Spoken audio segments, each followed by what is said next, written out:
Je suis en train de penser à tous ceux qui passent ou qui vont passer des examens, qui sont extrêmement angoissés et stressés, mais limite une peur panique.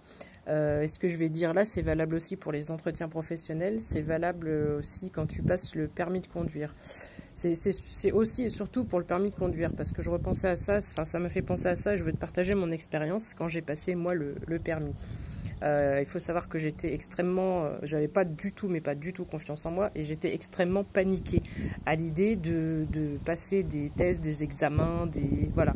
Pourquoi? Parce que tu es évalué, tu es jugé, tu es examiné. Donc déjà d'une part tu as la peur de l'inconnu, parce que tu ne sais pas sur qui tu vas tomber, tu ne sais pas comment ça va se passer. Donc tout ça, ça crée une angoisse chez toi. Et cette angoisse, cette peur, elle va venir te faire perdre tes moyens. Tu as déjà entendu cette expression, perdre ses moyens.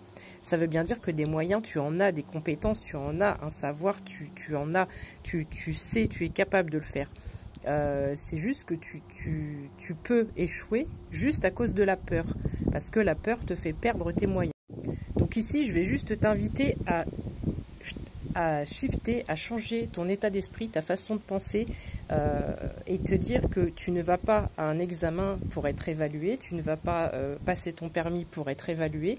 Et si tu pars avec cette idée-là dans la tête et que enfin, de cette idée que tu as dans la tête, tu vas le ressentir dans ton corps, oh là là, je vais passer un examen, oh là là là là là là, je vais passer le permis, je suis trop stressée, est-ce que ça va bien se passer et tout, bah, tu peux être sûr que il y a peut-être au moins 30% de chance, pour le coup c'est pas de la chance, mais il y a 30% au moins qui peuvent jouer en ta défaveur, et tu peux rater à cause de cette peur et cette angoisse.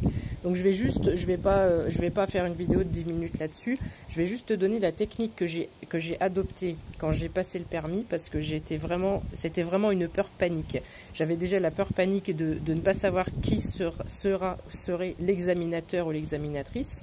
Rien que le mot déjà, examinateur, on t'examine, on te juge, voilà, c'est comme si toi tu étais tout en bas et eux ils sont tout en haut. Il y a cette idée, cette notion de domination, alors que quand tu enlèves tout ça et que tu te dis non, c'est un échange, c'est un truc d'égal à égal, déjà tu y vas avec moins de pression. Et donc juste pour clôturer et finir ma petite histoire, quand j'ai passé le permis, j'étais tellement tétanisée que je me suis dit, j'ai tellement peur que je vais rater. Et tout ce que j'ai raté dans ma vie au niveau des examens, c'est parce que vraiment j'avais peur et ça m'a fait perdre mes moyens. Je n'arrivais pas à me souvenir de ce que j'avais appris, etc., etc. Donc pour enlever cette peur panique, quand j'ai passé le permis, je me suis dit, ok, tu y vas, mais j'y suis allée en me disant, je vais lui montrer de quoi je suis capable, je vais lui montrer. C'est comme si je me disais, je vais lui montrer et je vais lui apprendre comment on fait pour conduire. Comme si on inversait les rôles. Moi je sais, elle sait pas. Je vais lui montrer comment on fait. Cette phrase et cette notion est super importante. Je vais lui montrer comment on fait. C'est pas j'y vais pour être examiné, je risque d'être ratatiné, je risque d'avoir d'échouer, etc. C'est pas comme ça qu'il faut penser. C'est tu vois, il faut changer ton état d'esprit et enlever et casser cette barrière qui dit, c'est inconscient, mais inconsciemment, tu vas au casse-pipe en te disant que toi, tu es là, une fois de plus, tu es tout petit, tu es en bas, tu vas être jugé, examiné, et que l'autre est là, et du coup, avec la peur, eh ben, hop, ça dégage.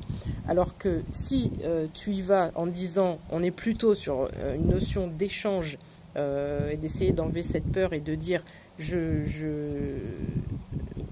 vais montrer de quoi je suis capable, je ne vais pas être évalué, même si tu sais que c'est faux, il faut absolument essayer de t'enlever ça de la tête, de te dire que tu ne vas pas être évalué, mais que tu vas montrer comme si l'autre ne savait pas, et tu vas lui expliquer, tu vas lui montrer.